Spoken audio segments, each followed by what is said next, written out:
Okay, so the shifter box is in. I had a little technical difficulties with getting the plate on. It wasn't aligning right on the two rear parts here. There's two bolts on the bottom that go into the plate that actually mount here. So I had to kind of drill those off to the left. For some reason, I don't know why it wasn't mounting up properly. But anyhow, I got it there. Now there's one bolt that goes right here. I decided not to drill it because it was quite a pain getting this guy in. But as you can see, that's not going anywhere. I mean, I've got my whole force of body on this thing, and this thing is really not going nowhere. So, not going anywhere until anytime soon. Um, it's pretty secure. This doesn't really see any heavy weight or action. I mean, besides you probably leaning on it like that. But other than that, it's good. Now, this white stuff, which everybody's probably saying, what the hell is that? That's actually a GE silicone.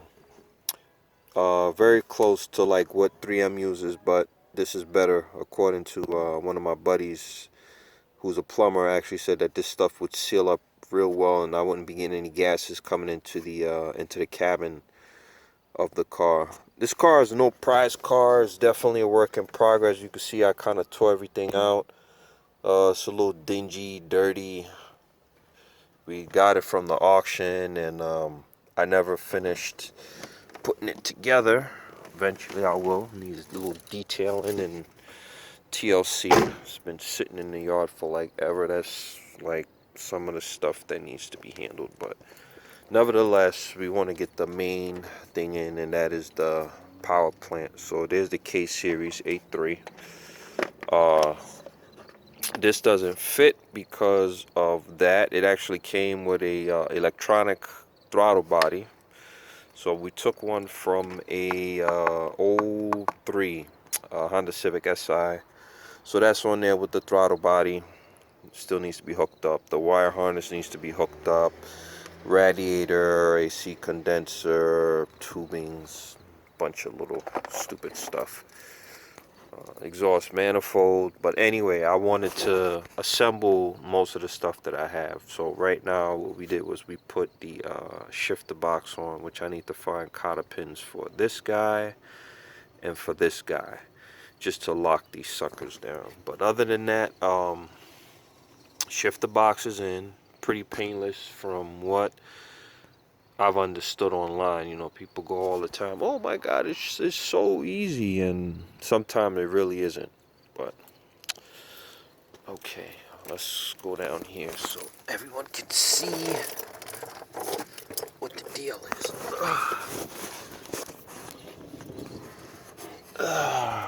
So there's all the silicone, GE silicone all around the shifter plate. So there it is. And there's the rest of the cable going underneath the car to the transmission, what I need to mount.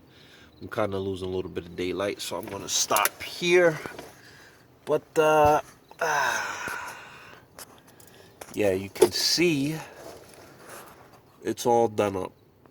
Every inch of it. So it will not leak any gases into the car. This stuff is actually still wet. It's got to dry, which is fine because the car's not really going anywhere. I got one little gaping hole right there that I need to address once this stuff starts to dry up on its first coat anyway, but I'll get to that another time. So I was in debate. That was another thing. I was in debate about this exhaust pipe right here, and it definitely looks like it's all stainless steel. Let's cut that off for a minute. It looks like it's all stainless. Sorry about that. Yeah, it looks like it's all stainless steel.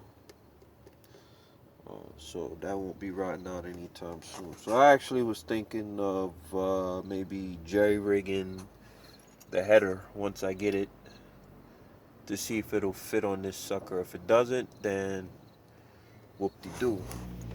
Oh. Yep. So we got that going on, and a lot of good things going on here today. A lot of good things. Okay. So we got all that going on, which was quite a bit of a mess. So as where it stands right now, what's left is putting the shifter box back on and putting everything back to make it just look completely stock, and that is about it. Nothing really crazy for this one. We'll probably do like suspension, brakes, you know, the body of course is going to get some TLC, but nothing too funky. This, like I said, this is basically going to be my wife's little, you know, get up and go sports car per se, because she doesn't have a car to go to the meets with. Like stupid stuff like this, we need the new bumpers, which I can acquire from Yonkers. But overall, the car is really not that bad. I've seen worse, especially in this area. This is a LX, so there's no power windows or anything like that. The only real amenity it came with was with AC. Reason why I went with one without the power windows and everything was kind of capturing that, you know, little race car effect. Plus my wife said it was cool. She kind of wanted something that you know, we don't have to deal with a whole lot of electrical and the whole 9 yards. The other thing with this that I've been having that's probably going to be much of a small issue to me is right down here where you can see the transmission is hitting the subframe right here in that little corner. What I had intended to do was to bang it in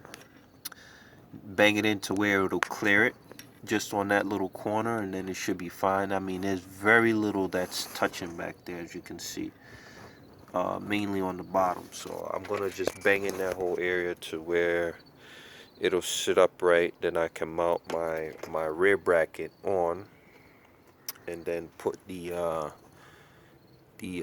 exhaust manifold to run right through there, and then that'll be that. So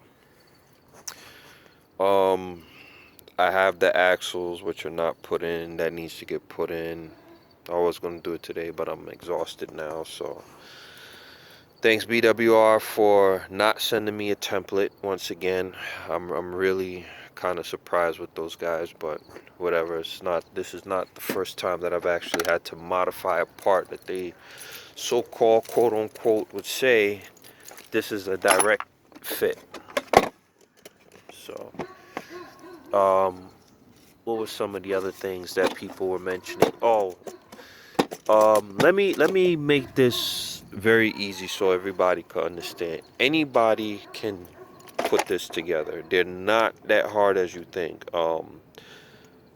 Overcome your fear of the wiring. Long as you have the stock harness, you are in good shape. Believe you and me, because you're going to need that.